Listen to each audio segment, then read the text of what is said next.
Hey guys, welcome back to today's video. Today is Sunday, November 23rd, 2025, and today we are going to be talking about the 2028 presidential election if Marjorie Taylor Greene decides to run for the Republican nomination and somehow wins it, making it to a general election against a hypothetical Democrat that might take place, and a race that might take place in 2028 that could be one of the worst decisions for national Republican operatives that we will have seen in a very long time. I think would make, midterm elections that they've lost pale in comparison to what this presidential election might look like. And the reason why we are talking about it is not because this is all of a sudden some random pipe dream. This is following Marjorie Taylor Greene's very public announcement that she is resigning from the United States Congress effective January 5th.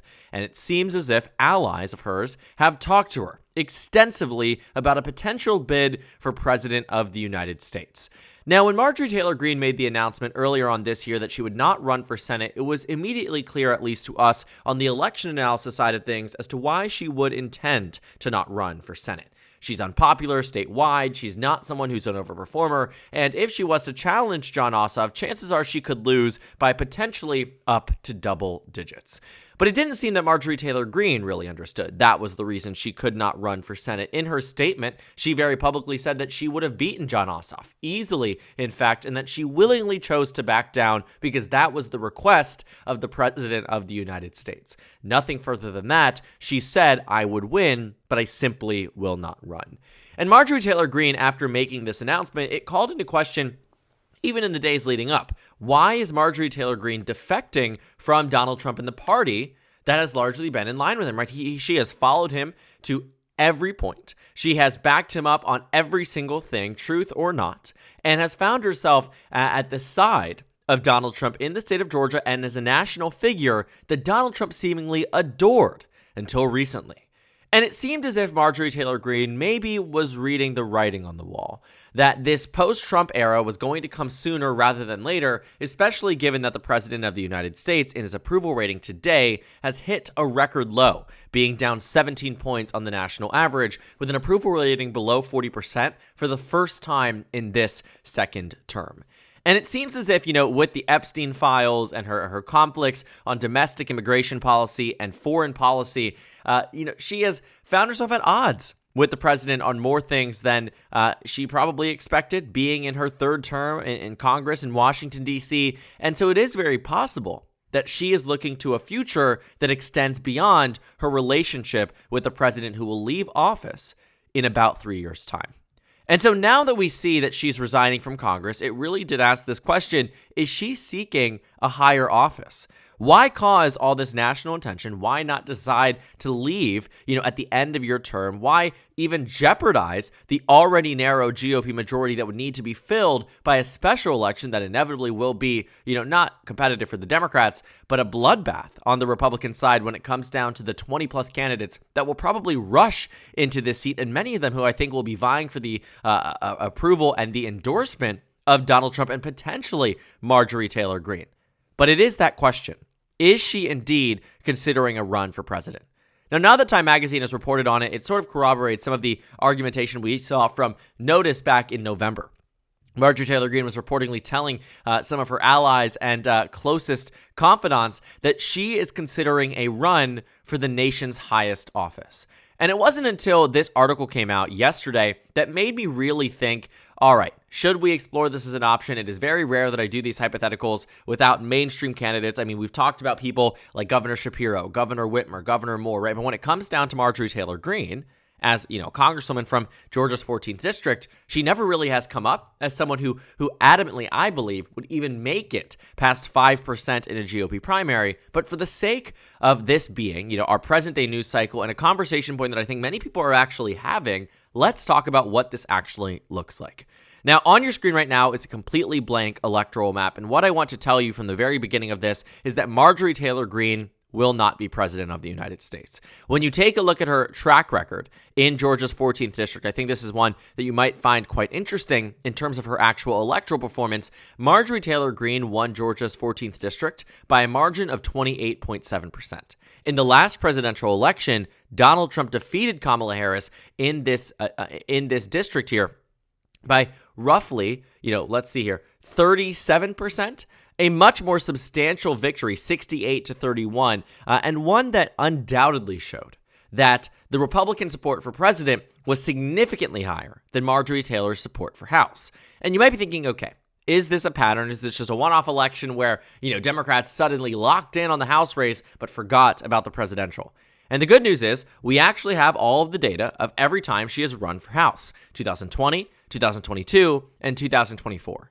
Her first time running was in 2020. Not many people knew Marjorie Taylor Greene. She wasn't a massive name, and she won by 49 percentage points. Well, when you look at that, we actually see that the Democrats outperformed in that district by roughly 4 points, but nothing super notable. 2 years later, and 2 years into her first term, Marcus Flowers ran against her. And Marjorie Taylor Greene, who has been long seen as this, massive negative on the side of the GOP, became extremely unpopular in her district as well. The Democrats outperformed by 12 points in this district. And then 2 years later, they outperformed by 13 points. To put that into perspective, if that was in fact the case on the national level, if we were to swing every single state by the margin that Democratic overperformance exists in her district, this is what the electoral map would look like. In the last presidential election, Ohio would be blue, Florida, Texas, Iowa, and Alaska would be 1 point away from being Democratic states. That is the nature of how bad of a candidate she is in her own district. And so getting back to that on a national level, well, she's not as well disliked, or as well known rather, on the national level as she is in her district. But she absolutely is a major name. At immediate glance, what we know is that all of these Democratic states that might have found themselves teetering on the edge of being likely in the last election would immediately and swiftly return to being safe for the Democratic Party, springboarding them at least to 191 electoral votes that we can consider to be safe. Now, Marjorie Taylor Greene will have her fair share of safe states as well. I don't doubt that, some of these states would still find themselves voting for her by a pretty significant amount just by nature of these states being solid for the conservatives, solid for the Republicans nationwide. And you'd find Marjorie Taylor Greene would probably be up at about 69 electoral votes that we can consider to be safe.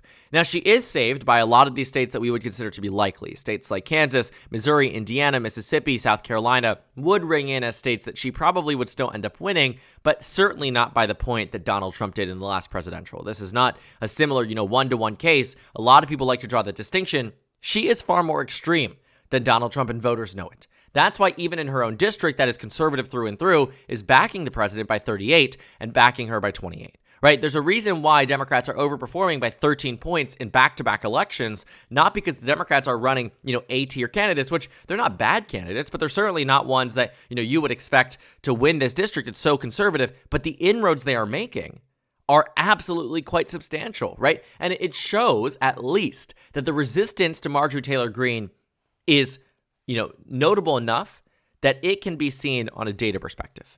That we can see that, 13 points of an overperformance for the Democratic Party is so significant because that's how it is, right? 13 points is massive, right? Massive, massive, massive. And when you take a look at, what Donald Trump's performance was in the last election, Marjorie Taylor Greene is no Donald Trump. I know she likes to embody him and tries to take on the persona, but voters see her in a very different way, even in her own district, when oftentimes it is members of Congress who are consistently overperforming Trump in every single election. And here she is underrunning him by double digits. If that was to be translated on the national stage, you already saw what that was going to be. Now, I don't think that just because Ohio turns blue in a swing map that it means that she would lose Ohio. But I don't think that she would do as well as Donald Trump did by a mile. And I think that's something worth noting. Now, looking at our map here, the Democrats are at 191. Marjorie Taylor Greene is 122. I really do grapple with, this idea that I actually think New Mexico would be a safe state for the Democrats, and Virginia would be as well in this case. But, I do think Democrats are also going to really lock in on some of these safe states, likely states in states like New Hampshire and Minnesota.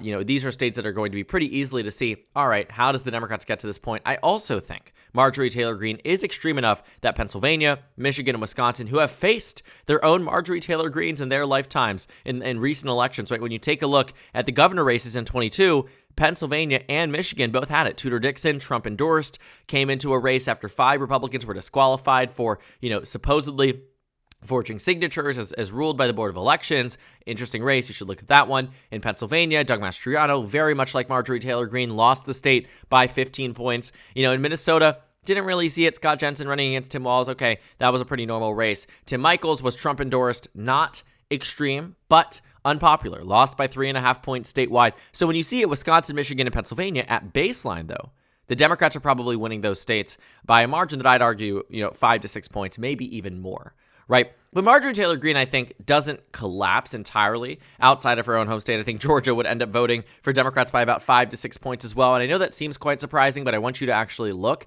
at the state of Georgia relative to the national environment in 2024. Voted for Trump by 2.2%. The national average was, Trump plus 1.5. That's less than a point over performance in the state than it is on the national level. When in 2020, we saw Biden win Georgia, sure, but by 0.2 despite winning nationally by 4.5. That is about a 5-point or a 4-point difference between the national vote and the Georgia vote. In 2016, we saw Hillary Clinton. I can actually show you these numbers. In 2016, Hillary Clinton lost the state by 5.1. She won the popular vote by 2.1. That is a 7-point difference in favor of the GOP. In 2012, it gets worse. Mitt Romney won the state by 7.8. Obama won nationally by about 3 points. That is an 11-point swing and overperformance in Georgia relative to the nation for the Republican Party.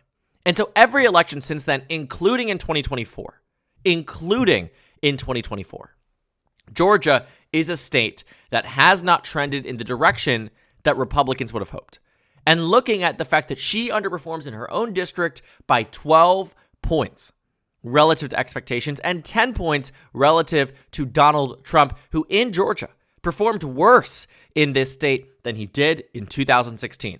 Unlike almost every other swing state like Wisconsin, Michigan, Pennsylvania, Arizona, Nevada, where Donald Trump overperformed relative to his 2016 victory or loss in the state, because he did flip Nevada in the last election.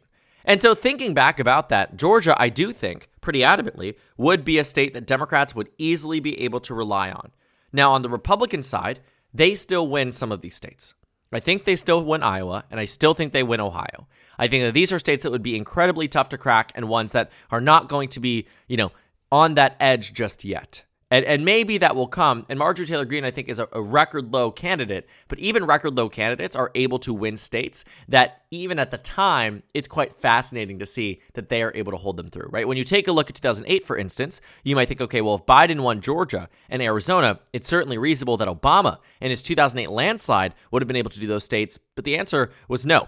Georgia went to McCain by 5, Arizona by 9, home state advantage, sure. But this is Obama, right? He was keeping North and South Dakota in single digits. In the last election, Trump won those by 36 and 30 points, right? When you look at the state, Montana was there. Missouri was within 0.1%. West Virginia was lower than 15. South Carolina was single digits, right? It was very interesting, sure. But it shows that not every single state is going to swing because the partisanship is really, really baked in those states. And I want that to be understood. Nebraska's second would be a likely district for the Democrats. I think Marjorie Taylor Greene would narrowly still win Maine's second district. This is a tough one for Democrats. That last time in 2024 was won by 9, in 2016 was won by 10, right? In 2020 even was won by 7. It's going to be tough. It would be tremendously tough to see Maine's second district go back in favor of the Democratic Party. But for now, Marjorie Taylor Greene only narrowly gets by. Now, Democrats still win Nevada. They still win Arizona, and they still win in North Carolina. I have no doubts about that. I think those are states that we could see, reach that edge of being ones that Democrats are able to hold on to and able to win, compared to the last cycle. Now, 319 is the numbers here that you've probably seen us cap out at for the Democrats for quite some time, and that's also where we're probably going to land today. Unfortunately for the Democratic Party, it has become tremendously difficult to expand this electoral map because of the constraints of polarization that exist in Iowa, exist in Ohio, and to a degree, exist in Florida, exist in Texas, and in Alaska. Now, maybe Alaska can surprise us in the midterms, and maybe we'll see it as a future swing state in the future.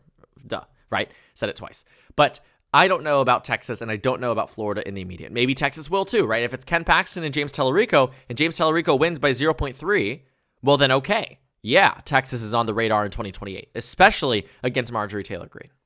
But coming off a 14-point victory in Texas for Democrats, a 14-point victory in Florida for Republicans, rather, a 13-point victory for Republicans in Florida, a 12-point victory for Republicans in Alaska, I grapple with that and say, it is very difficult to see that much of a swing in one election. Even in the swing map that had Ohio blue, Florida, Texas, and Alaska, and Iowa were still red, right? And so keeping that in mind, I think these states would be tremendously more narrow. I don't think the Republicans would be as doing as well as easily across these states, but I still think they win them, right? These states are still red states. It is still hard to take that away, and any nationalized figure, just as I think many people thought if Donald Trump was the 2016 Republican nominee for president, that he would easily lose that election, but the answer was no.